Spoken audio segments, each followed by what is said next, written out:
So it's that time of the year wrapping up the regular season, so I got to give up these wrap-up videos on this channel. If you're interested in those type of videos, make sure you hit the subscribe button, notification bell. But in today's video in particular, we're talking about all the things that we've learned in the 2023-2024 NBA season. And boy, is it a doozy because there's a lot to talk about. Please forgive me if I overlooked a couple of your favorite teams or a couple of your favorite other players because there's no way I'm going to be able to cram every single last thing in this video. But with all that out of the way, let's get right into the video. And the first thing that we learned this season is OKC won the trade. So back in 2019, the Oklahoma City Thunder decided to part ways from Russell Westbrook and Paul George. In the process of doing so, they sent Russ out into the Houston Rockets and in return received Chris Paul. But the most noteworthy transaction is where they moved Paul George, and that was to the Los Angeles Clippers. The biggest talking point of that transaction is what the Clippers gave up in the process. Shout out to the legendary infographic that I made that has now made its rounds in the NBA community, because what we now know, the Clippers gave up a massive haul for Paul George, in the process giving up a slew of draft capital, Danilo Gallinari, and Shai Gilgeous-Alexander. This transaction has failed miserably for the Clippers, as they still have not won a championship, never made a finals appearance, and failed to consistently even make deep postseason runs. The Clippers actually become so desperate and just trying to acquire talent that they decided to go out and get Russell Westbrook last season. While on the other side of this transaction, the Oklahoma City Thunder, by the end of the year, is going to have a better record than the Clippers, and you could very well argue that Shai is the best player on both rosters. Mind-blowing. I know, it's actually pretty crazy. Definitely has potential to be a transcendent superstar in the near future. The fact that the Clippers actually now have a worse record means that those pick swaps that they also traded in this transaction are going to pan out greatly, as the Thunder will continue to reap the benefits of this transaction through and through. Now, another thing that we learned is the 65-game rule actually worked. At least in my opinion, it did. So for those who do not know, over the past couple of years, an ongoing issue with the NBA has been teams coming together and deciding to sit certain players on their roster to prevent injuries and prepare them for deep postseason runs. But let's just call a spade a spade. I don't really think any of that has really worked out. Because of that, not only have we missed out on a lot of great matchups over the past couple of years, but more importantly, from a league perspective, they miss out on a lot of money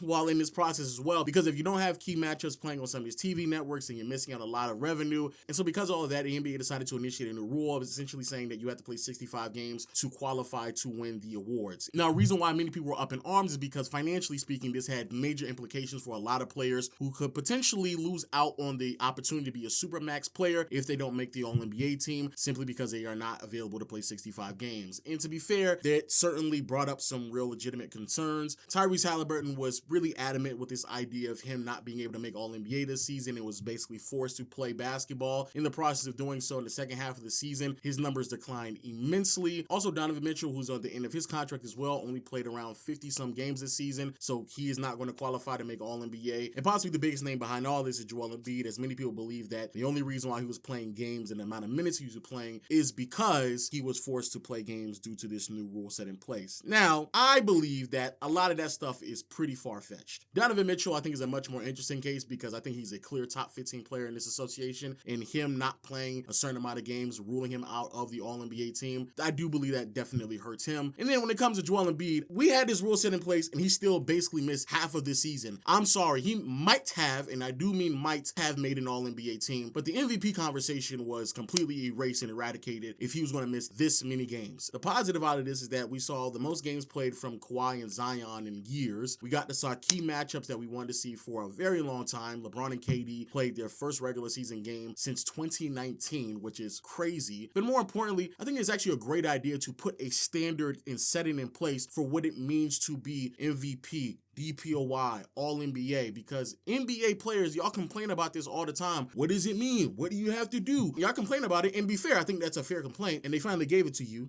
and you're still complaining about it. So I believe outlining the best ability is availability. I think that's great for the league, and it has worked out pretty favorably for what the association at large is trying to do. Going on to something else that we learned. It's not always sunny in Philadelphia, and it seems like the process is coming to a very sharp conclusion. Joel Embiid missing basically half of the season was a massive blow to not only his career, but also what the Sixers are trying to do out in Philadelphia as well. Long story short, James Harden in the offseason got into a dispute with Daryl Morey because there was some type of agreement between the two verbally that he was going to be traded in the offseason, but unfortunately that never panned out. Because he was not traded, he was then basically ramped up to play basketball for the Sixers heading into the new year, and he wasn't having that, made a big fuss about it, which basically forced the Sixers to make a decision on him, which then moved him to the Los Angeles Clippers. And in the process, the Sixers receive a bunch of expiring contracts. That sucks, and that's tough. But that's the reality of the Sixers right now. A lot of optimistic Sixer fans believe that, hey, we got expiring contracts, and Tobias Harris, he's an expiring contract as well. This upcoming trading deadline, something can happen, right? And no, basically they just acquired Buddy Hield, and that was it. Tyrese Maxey has also exceeded expectations, and he wasn't on a contract. His contract is coming up as well, so you have to pay him. But basically the Sixers are at a dead end. They've been juggling assets for the past couple of years, and it's resulted into a team that features Joel Embiid, who is now 30, coming off a season where he basically missed half of the year. Tyrese Maxey, a budding all-star caliber player who's going to yield a lot of money in the open market, and a bunch of role players who want expiring contracts. The Golden State Warriors, it's over. Dynasty is done. I'm not going to spend too much time on this because I spent a lot of time talking about it on this channel, as well on my main channel where I actually did a whole video discussing the end of the dynasty that is the Golden State Warriors. Klay Thompson and Andrew Wiggins have not been able to bounce back, and I do believe, especially with Klay Thompson, he is who he is moving forward after dealing with career-altering injuries a handful of years ago. Andrew Wiggins' disappearance acts hasn't still been explained, so I don't know what's going on. Draymond can't keep his hands to himself, so he's been missing games all season long, which also hurt them in the standings. And then even though, yes, there is some promise with Kuminga and B-Pods, the learning curve is pretty steep, and we're too deep into this season to where they were able to bounce back and position themselves out of the play-in. The Warriors now are in the 10th seed in a Western Conference that is thicker than a day-old bowl of oatmeal. But being in a conference that thick with a team that lacks this amount of talent doesn't really map out well for the future. But more importantly, I think what's really, really telling is Stephen Curry. I'm not trying to rule him out. I want Curry to play as long as he possibly can at a high level of basketball, but we got to start facing the facts. Curry, this is not 2021 or 2022 where he can kind of carry the load for an extended period of time while his team is trying to figure it out. This is a 35, now 36-year-old superstar where the miles are starting to really add up, and the level of play has been very inconsistent up and down all season long. Yes, he is finishing the season averaging 26.5 points, 5 assists, 4 rebounds, shooting splits of 45, 40, and 92. A very clear indicator of what I am alluding to is what Curry has looked like post All-Star break, as he's only averaging 23 points, 5 assists, 4 rebounds, and shooting splits of 41, 36, and 93. Shooting 36% from behind the arc for Curry is ridiculous, and 41% from the field is also just unlike Curry, who has been the definition of efficiency for the better part of the last decade now. Another thing that we learned this season, the Western Conference, man. This is crazy. I grew up at a point in time when the Western Conference was very, very competitive. There were 8 teams in the West that won 50 games, and we are on the brink of that happening again. Now, to be fair, it literally can't happen. As I record this video, there's not enough games for that to occur. At best, there's going to be 7 teams that can win 50 games, but the Lakers, the Warriors, the Sacramento Kings, as of late, have looked really good in the win-loss column, and yet they still find themselves with the 8th, 9th, and 10th seed out west, respectfully. It's crazy, bro. I'm a Laker fan. I watch the Lakers, bro. We won 9 of our last 10 games, and we are still the 9th seed, 8th seeded team out west right now. It's ridiculous.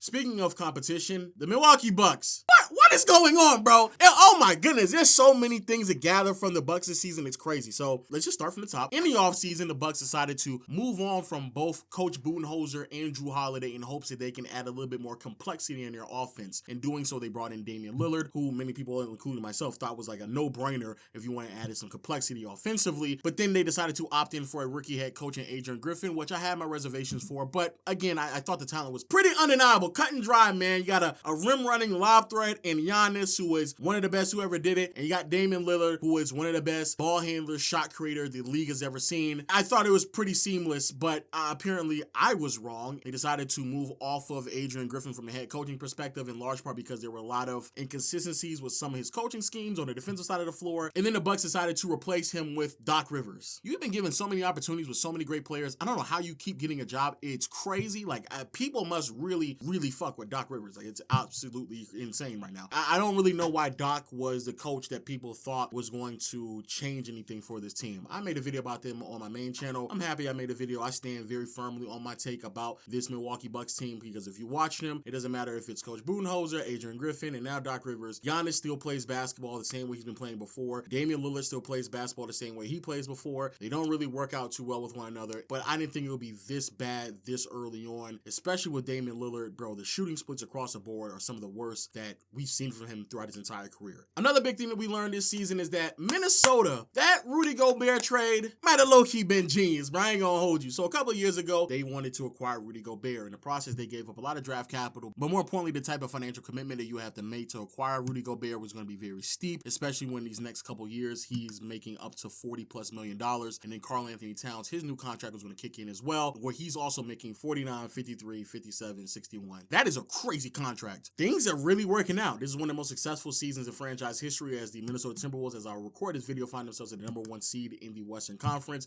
They have the #1 ranked defense and it peaks at historic heights. Rudy Gobert is back in DPOY conversations, not only because his play has elevated, but more importantly, he is now on a much more well-rounded defensive team, and trying to take advantage of him defensively or leverage his inability to defend in space like they did back in Utah won't be as practical in this postseason run, I believe, because of players such as Jaden McDaniels and Anthony Edwards, Mike Conley, just much more sound defensive players surrounding him. And more importantly, I think many people believe that making that transaction meant that you had to have a lot of faith in Anthony Edwards, and it seems like that's panning out. The 22-year-old took a leap this year, 26 points, 5 rebounds, 5 assists. Now, the efficiency is basically right at league average, and there's certainly games where shot selection isn't the greatest, but you expect that out of a 22-year-old. I have to give it to Ant, and I have to give it to this ball club because they decided to really gamble on what this team is going to look like, and it's working out for them. Shout out to Naz Reid, shout out to Ant, shout out to Gobert, shout out to the Timberwolves, bro. I don't think anybody expected them to be the #1 seed in the Western Conference. That's crazy. The Boston Celtics, bro, they made a transaction in the offseason, decided to move some pieces, move off of Marcus Smart, bring in Jrue Holiday, move off of Grant Williams and Rob Williams, bring in Kristaps Porzingis, and it's worked out for them immensely. This is a team that has a record of 61 wins, has a historic net rating of +12, some of the greatest lineups that the league has ever seen. It's mapping out to a team that's supposed to go on and win a championship. The Detroit Pistons, we learned that they aren't the worst team in NBA history, even though they had a record-breaking losing streak, which is crazy. Win percentage of only 10% is really tough to do. Jordan Poole with the Washington Wizards, not who people thought he was going to be, man. I don't know if Draymond knocked the talent out of him, but he just isn't that good. This is a Washington Wizards team that needed some elite guard play, and they thought they were going to receive that when he is going to give a little bit more leeway playing in an open system and not under that Golden State Warriors system that might have restricted him. And unfortunately, it may seem like some of that restriction that he saw in Golden State was probably to his benefit, but he's been playing so poorly that he's been put back on the bench. This is a Washington Wizards team that is so desperate for talent that they were willing to trade this man on a max contract, and he has been so disappointing that they decided to put him back on the bench. That's crazy. Also, Victor Wembanyama has lived up to the hype. I don't want to talk too much about him because I've done it on practically every single channel, so make sure you go check it out, but he is that special, literally having one of the greatest rookie seasons in NBA history and can easily transcend a really poorly constructed roster if given more time. And more importantly, he has evolved offensively way more than people expected. About 20 points, 11 rebounds, 4 assists by the end of the year, which is crazy, and 3.5 blocks, leading the league in blocks as a rookie. Very, very special talent we had in San Antonio. And again, a player who's lived up to the hype. And finally, the two biggest things that we learned this season that I definitely want to walk away with is there's been a lot of uncomfortable and very disturbing conversations about the face of the league and does he need to be a foreign-born player, and